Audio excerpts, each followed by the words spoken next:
하나님의 사랑과 은총이 오늘 이 자리에 함께 하신 여러분들에게 충만하시기를 주님의 이름으로 축원합니다. 지난 한 주간 우리나라에서는 한 가지 이슈가 되는 일이 있었습니다. 부정청탁 및 금품수수 금지법, 일명 김영란법이 본격 시행되면서 많은 관심들이 여기에 집중이 되었던 것 같습니다. 이 법은 공직자 등에 대한 부정청탁 및 금품의 수수를 금지하고 공직자 등의 공정한 직무 수행을 보장하고 공공기관에 대한 국민의 신뢰를 확보하는 것을 목적으로 하는 법이다라고 이야기합니다. 각계와 여러 직업군들에서 여기에 본인들의 해당 사항이 되는지에 대한 많은 문의가 쇄도했다라고 합니다. 그러면서 한편으로 교회와 또한 성도들도 이 법이 교회와 관련해서 어떻게 적용되는지에 대해서 궁금증들이 많이 일어났던 것 같습니다. 결론부터 말씀드리면 대부분의 목회자와 교회는 이 법의 적용 대상이 되지 않는다라는 변호사의 이야기를 들었습니다. 그러나 목사나 교회가 다른 공직자들에게 부정청탁을 하는 경우는 똑같이 적용이 된다라는 이야기를 들었습니다. 예를 들면 이런 겁니다. 우리 교회에 만약에 한 대학병원에 의사로 계시는 장로님이 계시다 할 때에 제가 어떤 권사님이나 집사님이 몸이 아프셔서 수술을 받아야 되는데 그 수술 날짜를 좀 당겨달라고 앞으로 좀 해달라고 이렇게 그 장로님께 부탁할 수 있잖아요. 아닌가요? 부탁할 수 있잖아요. 근데 그게 걸린다는 거예요. 무슨 금품을 주거나 안 주거나 상관없이 이제 그런 거는 걸린다는 거예요. 근데 가만히 보니까 대학병원 의사일 경우에 우리 교회 장로님들이나 우리 교회 교인들 중에서는 개인 병원들이 많으셔서 그건 좀 다행이라 생각을 하는데요. 어쨌든 그런 거고요. 또 한 가지만 더 예를 들면 이런 겁니다. 여러분들이 산부 예배 때 주로 이렇게 주차하실 때 어려움들이 있으셨을 경우도 있을 텐데 주차를 혹시 잘못하셔서 딱지를 받으셨다. 근데 그거에 대해서 제가 경찰서장하고 조금 안다고 해가지고 그 딱지 좀 물려달라고 그렇게 부탁을 하면 그것도 걸린다는 거예요.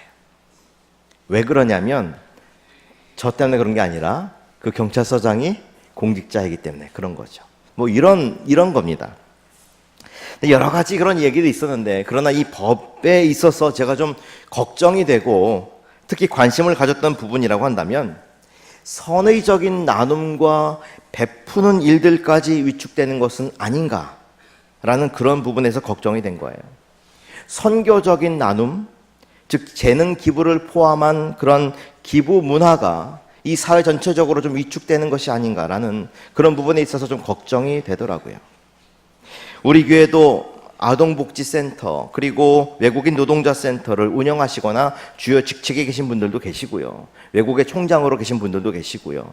또 우리가 외국의 선교사도 파송했고요. 여러 어렵고 힘든 그런 곳들을 위해서 우리 선교를 하는 그런 일들을 많이 하고 있는데 이러한 우리 교회를 포함한 교회들이 어떤 선교적 사역을 하는 데 있어서는 무슨 법적인 문제가 되는 것은 아닙니다. 그러나 사회 전체적으로 볼 때에 이것이 기부 문화에 위축되는 그런 영향을 끼치면 안 된다라는 것이죠.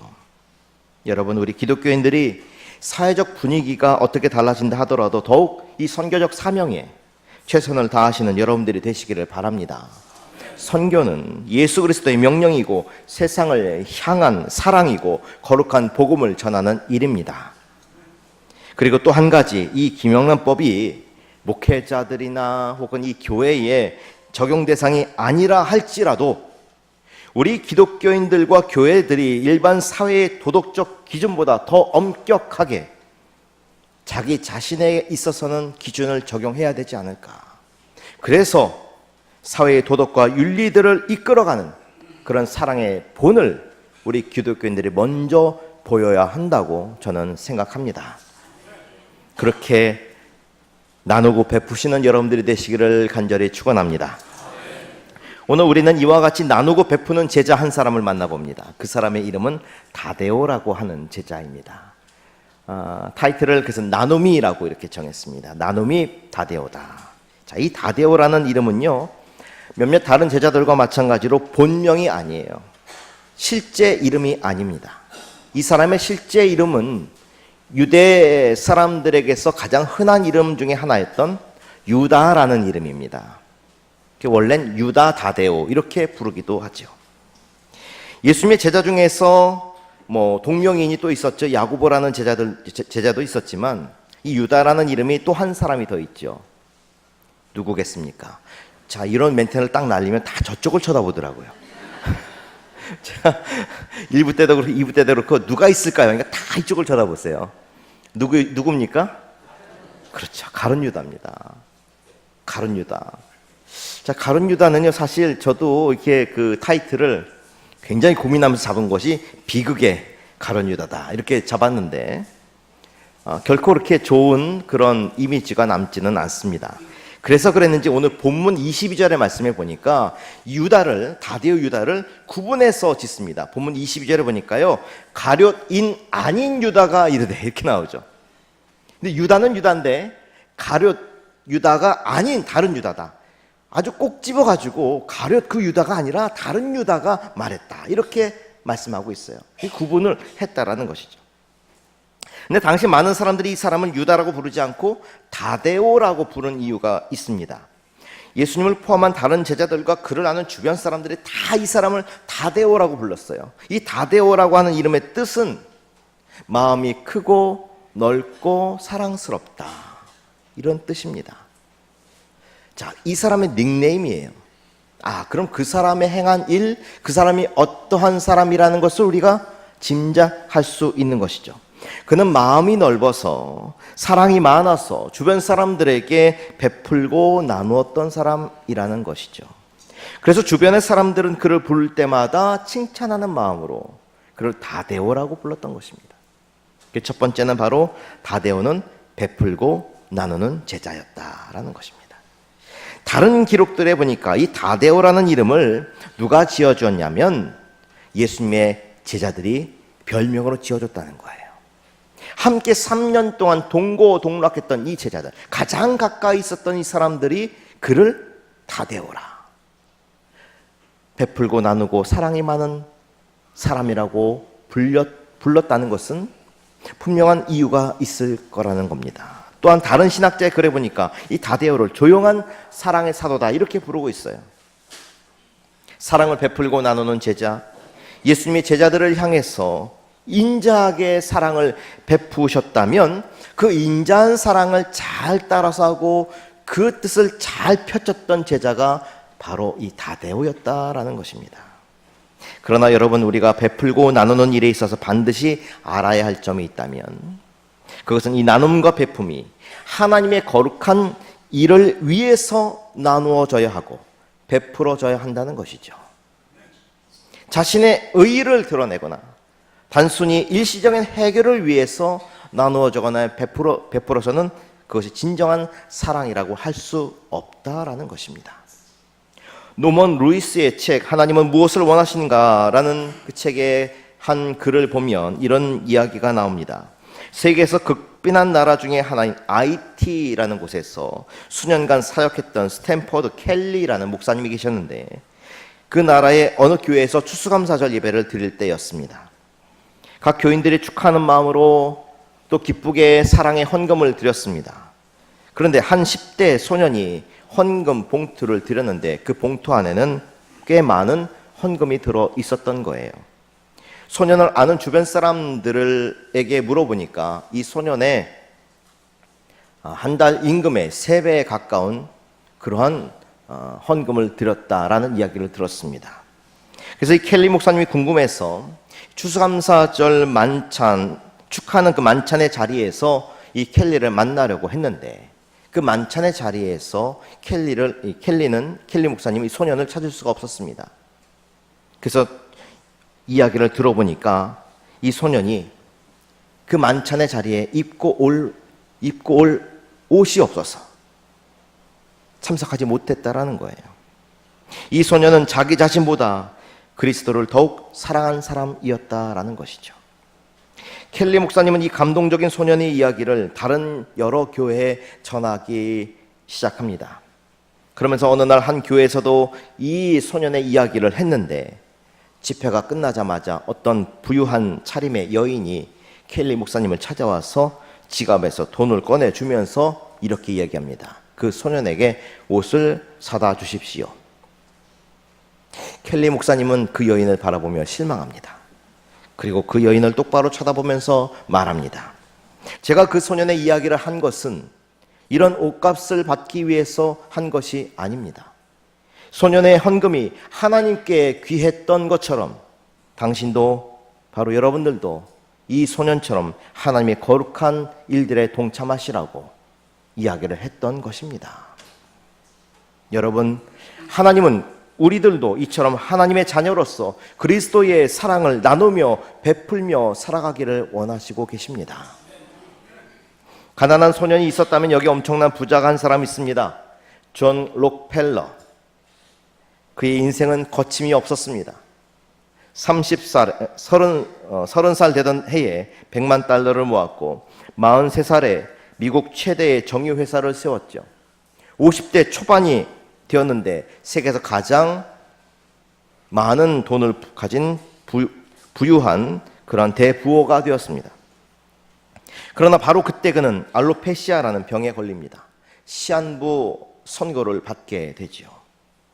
음식을 전혀 소화하지 못했고 눈썹과 머리카락이 빠져서 그 몰골도 흉측하게 변합니다. 남은 그의 인생, 온종일 우울한 표정으로 창밖을 응시하면서 죽음을 기다리게 되죠. 그런데 창가에 성경책이 놓여져 있었는데 우연히 그 성경책을 보다가 성경 말씀 한 곳에 시선이 멈추게 됩니다. 디모데전서 6장 10절 말씀이었습니다.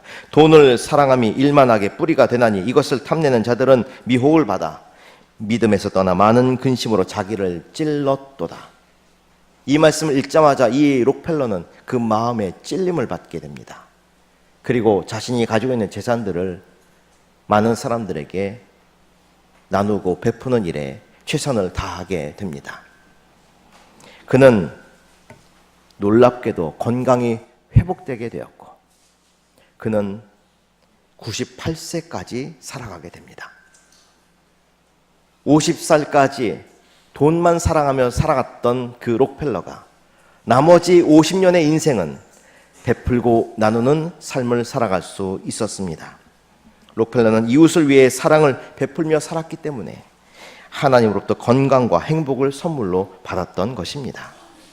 사랑하는 성도 여러분, 베풀고 나눔의 문제에 있어서는 우리가 가지고 있는 재물의 많고 적음에 문제가 될 수 없다라는 거죠. 이 귀한 사랑에 여러분들도 한번 도전해 보시기를 바랍니다. 그리고 베풀고 나눔에 있어서는 그 적절한 시기와 때가 있다는 사실을 기억하시기 바랍니다. 지금 우리에게 주어진 이 시간들, 언제 다시 돌아올지 모르는 시간들입니다. 골로새서 4장 5절에 보니까 지혜로 행하여 세월을 아끼라 이렇게 말씀하고 있습니다. 하나님은 우리에게 시간이라는 좋은 선물을 주셨지요. 그러므로 우리는 이 시간을 나를 위해서도 거룩하게 사용해야 되겠지만 다른 사람을 위해서도, 그리고 하나님의 거룩한 일들을 위해서도 사용되어져야 합니다. 여러분, 시간이라고 하는 것은 우리가 생각하는 것보다 더 빠르게 지나가지 않습니까? 지나간 시간은 또한 다시 돌아오지 않습니다. 베풀고 나눔뿐만이 아니라 여러분은 은혜 받을 수 있을 때에 은혜 받으시기 바랍니다. 이번 주간에 우리 교회 부흥회가 있습니다. 은혜 받을 때가 바로 이때입니다. 혹시 어떻게 알아요? 여러분들 인생이 달라지는 그 놀라운 시간일지 어떻게 합니까? 심을 때가 있고 거둘 때가 있듯이 은혜 받을 때에 은혜 받아야 하고 치유받을 때에 치유받아야 되고 능력 받을 때에 능력 받아야 되고 헌신할 수 있을 때에 헌신해야 하는 것입니다. 유다 다데오와 같이 넓은 마음과 사랑으로 나누고 베풀 수 있는 여러분들이 되시기를 주님의 이름으로 간절히 축원합니다. 두 번째로 다데오는 타인들을 향한 복음적 관심이 많았던 제자였습니다. 여러분, 나눔과 베품이라고 하는 이 선행의 문제는 도덕적이고 윤리적인 고귀한 사회적 행위고 또 인륜적 행위지요. 그러나 분명한 것은 이것이 신앙적 성숙을 의미하는 것은 아니라는 거예요. 신앙적 성숙은 이것이 복음과 연결되어질 때 가능한 것이죠. 나눔과 베품을 통한 인간의 행복과 기쁨은 육체적 기쁨 그리고 정서적 기쁨으로 점철이 됩니다. 아주 중요하죠. 그러나 이것이 영적 기쁨까지 간다는 것은 한계가 있다는 것입니다.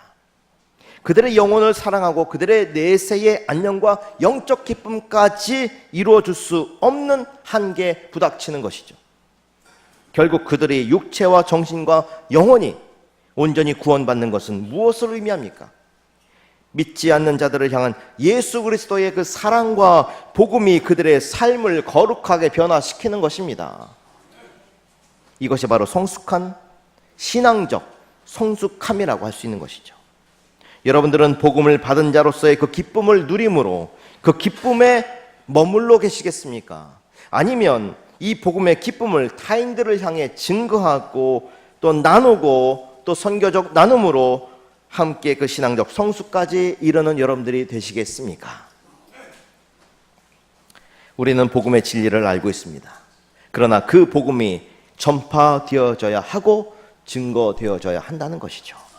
이것이 예수 그리스도의 명령이고 우리의 사명이고 바로 제자의 길인 것입니다. 다데오는 그렇게 복음을 통해서 타인들을 향한 그 복음적 관심을 보여주고 있습니다.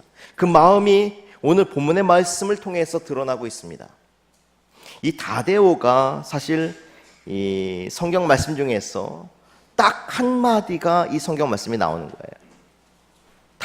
다데오의 다른 어떤 것들이 성경 말씀에 기록되어 있지 않습니다. 딱 한마디 기록되어 있어요.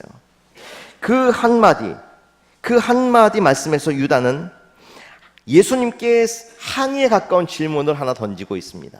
오늘 본문 22절 말씀이에요. 가룟인 아닌 유다가 이르되 주여 어찌하여 자기를 우리에게는 나타나시고 세상에는 아니하려 하시나이까. 오늘 이 질문이 좀 분위기가 좀 심상치가 않습니다. 일단 그 어떤 상황인지 한번 보실까요? 자, 오늘 우리가 세계 성찬주의를 맞이해서 성찬 예배로 드리고 있습니다. 설교 후에 성찬 예식을 하겠지만 일반 식사도 아니고 예수님께서 자신의 살과 피에 대해 이야기하시면서 내가 곧 죽을 것이다. 이 살과 피로 너희들이 구원함을 받는다. 고별 설교를 하시는 아주 심각한 자리거든요. 아주 성숙하고 아주 성스럽고 심각한 자리죠. 이미 13장에 보니까 예수님께서 제자들의 발도 씻겨주셨어요. 그리고 가룟 유다는 이미 예수님을 팔자로 지목돼서 밖으로 나간 상태입니다. 그 14장에 돌아와 보니까 예수님께서는 당신께서 죽어야만이 하나님 아버지께로 나아갈 수 있는 그 유일한 길이 열린다라는 사실을 알려주고 계십니다. 근데 이 예수님의 이러한 죽음의 예고에도요, 제자들은요 그냥 우왕좌왕해요. 이게 도대체 무슨 말인가? 예수님께서 무슨 말을 하는지도 모르겠고 그냥 막 엉뚱한 질문들을 막 던집니다. 지난번에 우리가 도마, 빌립 이 제자들을 할 때 이 말씀을 함께 했었어요. 14장의 이 1절부터 그 말씀들을 보면 도마가 이상한 질문 하나 던지기도 하고요. 빌립도 엉뚱한 질문을 던지기도 하고요. 제정신이 아니에요, 제자들이. 그러니까 예수님께서 12절부터 차근차근 다시 한번 말씀해 주고 계세요. 내 이름으로 무엇을 구하든지 행해 주겠다는 말씀도 주시고 믿는 자들에게 주시는 능력과 영광에 대해서도 말씀해 주시고요. 믿음으로 구하는 그 기도의 능력에 대해서도 말씀해 주시고 결정적으로 아버지로부터 보혜사 성령을 보내주시겠다. 이렇게 말씀해 주고 계신 거예요. 이 구속의 복음의 말씀, 이 말씀을 정말 차근차근 자세하게 제자들에게 잘 설명해 주고 계세요. 이 말씀을 딱 듣고 있던 이 다데오가 주님 하면서 질문을 하는 장면이 바로 22절이라는 거예요. 자, 19절 말씀으로 돌아옵니다. 본문 19절에 보니까 조금 있으면 세상은 다시 나를 보지 못할 것이로되 너희는 나를 보리니 이는 내가 살아있고 너희도 살아있겠음이라. 무슨 말씀입니까? 조금 있으면 어떻게 된다는 거예요? 주님께서 돌아가신다는 얘기입니다. 주님께서 곧 돌아가신다 이런 말씀을 하시면서 제자들이 당황해하고 슬퍼하니까 뭐라고 말씀하시는 거예요? 그러면서 내가 다시 너희들을 볼 수 있어. 부활하니까 다시 볼 수 있어. 걱정하지 마. 이렇게 말씀하시는 거죠. 어떻게 볼 수 있다는 거예요? 보면 20절 말씀에 이어서 나옵니다. 그날에는 내가 아버지 안에, 너희가 내 안에, 내가 너희 안에 있는 것을 너희가 알리라. 이게 무슨 말입니까? 이것은 성령을 통해서 가능하다는 말씀이죠. 그리스도를 통해서 하나님과 우리가 연합할 수 있다는 것을 말씀하고 계신 것입니다. 무슨 말씀입니까? 예수님께서 우리를 위로하시는 거예요. 염려하지 마, 걱정하지 마. 나는 너희들을 떠나지 않아. 너희들과 나는 한 몸이 될 거야. 이렇게 정말 이렇게 소중하고 좋은 말씀을 해주시니까 그때 다데오가 질문을 하는 거예요. 22절 중후반에 주여 어찌하여 자기를 우리에게는 나타내시고 세상에는 나타내려 하지 아니하시나이까. 자, 무슨 얘기입니까? 주님의 사랑을 깨달았고 그 사랑을 나누고 베풀 줄 알았던 제자 다데오 유다가 이 귀한 말씀, 너무나 좋은 이 귀한 주님의 사랑을 보다 많은 사람들과 함께 나누고 싶다는 거예요. 우리만 지금 듣지 말고 주님의 이런 귀한 이 말씀, 이 설명, 귀한 이 말씀, 이 복음의 말씀을 모든 사람들에게 다 알려주고 싶다라는, 왜 우리들에게만 말씀하십니까? 우리 모든 사람들에게 전하고 싶습니다. 그것을 말씀하고 있다는 거예요. 복음적 관심은요, 여러분, 선교적 관심입니다. 이 다데오는 바로 복음적 관심, 선교적 관심을 가지고 있었던 제자였습니다. 우리도 다데오와 같이 타인들을 향한 이 선교적 관심에 눈을 돌리시는 여러분들이 되시기를 바랍니다. 지난 목요일 날 우리 교회가 파송한 아프리카 우간다에 파송한 선교사 신동원 선교사로부터 제가 메일을 받았어요. 제가 그 선교 편지를 받고 참 감동이 됐습니다. 그 편지 내용을 제가 잠깐 읽어드릴까 합니다. 지난 8월까지 한국에서 잘 머물다가 우간다에 잘 돌아왔습니다. 한국에서 지내는 동안 섬겨주시고 보여주신 사랑에 감사를 드립니다. 우간다에 와서 처음 2일간은 물이 나오지 않았습니다. 그 물이 나오지 않은 원인에 대해서는 제가 좀 생략하고요. 그리고 3일 동안 전기가 들어오지 않았습니다. 그것도 제가 생략하고요. 그리고 얼마 뒤 지진이 일어났습니다. 뉴스에 보니 한국에도 지진으로 인해 많은 보도가 올라와 있었는데 우간다에도 비슷한 시기, 비슷한 5.8의 지진이 있었습니다. 발생지는 탄자니아 국경 근처로 주변에는 많은 피해가 있었다고 합니다. 이래저래 선교사의 복귀를 여러 가지 모양으로 환영해 주는 듯 합니다. 우리의 원수는 갖은 방법으로 감사의 고백을 빼앗아 가려 하지만 어떤 상황에서도 감사를 잃지 않는 선교사가 되기를 바라봅니다. 이 얘기를 듣을 때 얼마나 감동이 되는지. 그리고 또 이어서 요즘 우간다 치안 상태가 많이 불안해졌습니다. 무엇보다 도둑들이 기승을 부리고 있습니다.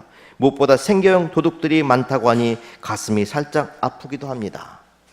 여기는 안 나왔지만 실제로 선교사가 없는 동안에 도둑이 들었었다고 해요. 근데 다행히 없어진 건 없었는데 이렇게 요즘에 도둑들이 많다라고 합니다. 그러면서 또 이야기를 하기를 하나님께서 이 어려운 형편에 있는 사람들을 긍휼히 여겨주시길 기도합니다. 그들을 사랑하는 그 도둑들을 위해서 기도하는 그 따뜻한 선교사의 마음이 드러나지 않습니까? 다시 한번 부족한 선교사를 품어주시고 기도해 주시고 사랑해 주셔서 감사합니다. 모두 건강하시고 행복하시길 기도합니다. 사랑하고 축복합니다. 이렇게 편지가 왔어요. 여러분, 우리 교회 모든 성도들을 대표해서 우리가 나누고 베풀어야 할 이 선교 사명을 이 신동원 선교사가 대신하고 있는 것입니다. 우리는 복음의 진리를 알고 있습니다. 그러나 그 복음은 전파되어야 하고 증거되어야 합니다. 이것이 예수 그리스도의 명령이고 우리의 사명이고 제자의 길입니다. 이 거룩하고 존귀하고 성숙한 선교적 이 사명의 길, 증거의 길, 제자의 길에 온전히 서시는 여러분들이 되시기를 간절히 바랍니다. 마지막 세 번째로 다데오는 예수님을 향한 그 신의를 끝까지 지키는 제자였습니다. 전승에 따르면 성령 강림 이후에 그 유다 다데오는 시몬이라는 제자와 함께 시리아, 메소포타미아 그리고 페르시아 제국 지역에 가서 전도 활동을 합니다. 하나님의 말씀을 잘 증거했어요. 그러면서 특히 우상이 많은 지역에 가서 복음을 증거했고 그 우상들을 타파하고 부시고 이런 일들을 했습니다. 한 곳에서 그 신상들을 파괴했더니 그 속에서 악마가 튀어나왔다. 이런 기록도 나와 있습니다. 그렇게 자신들이 여태껏 섬겨왔던 그러한 신상들이 부서지니까 분노한 현지인들이 이 시몬과 유다 다데오에게 달려들어서 죽였는데 어떻게 순교하였는지는 분명하게 알려지지 않고 있습니다. 나누고 베풀었던 이 나눔이 다데오, 그는 예수 그리스도의 사랑을 본받아 복음을 증거하고 복음을 나누고 베푸는 사도였습니다. 그것은 곧 그의 인생 끝까지 예수님을 향한 신의를 잘 지켰다는 데 있습니다. 제자의 길은 그런 것이죠. 아무리 어렵고 힘든 자신의 상황이 있다 할지라도 그 우리들 앞에 닥친 그 어려움들을 넘어서서 아무리 상하고 아파고 깨지고 힘들어도 주님을 원망하지 아니하고 그분만을 의지하고 바라며 기도하며 그 제자의 길을 걸어가는 것입니다. 어려운 중에서도 그 예수 그리스도의 사랑을 우리도 그렇게 증거하시기를 바랍니다. 또한 오늘 있을 성찬 예식을 통해서도 예수 그리스도의 살이 찢기고 피 흘리시며 죽기까지 우리를 사랑하시고 구속하신 그 은총을 다데오와 같이 깊이 느끼고 깨닫고 그분의 거룩한 길을 걸어가시는 여러분들이 되시기를 바랍니다. 나눔이 다데오, 복음을 나누어 주고 싶은 그 선교적 마인드, 사랑을 나누어 주고 싶은 따뜻한 마음씨, 이 한 주간도 복음을 나누고 사랑을 나누는 아름답고 따뜻한 마인드와 마음씨로 살아가시는 여러분들의 복된 발걸음들이 다 되시기를 주님의 이름으로 간절히 축원합니다. 기도하시겠습니다. 은혜와 사랑의 하나님, 다데오 유다에게도 주셨던 주님의 은혜가 이 시간 우리와 함께 하시기를 원합니다.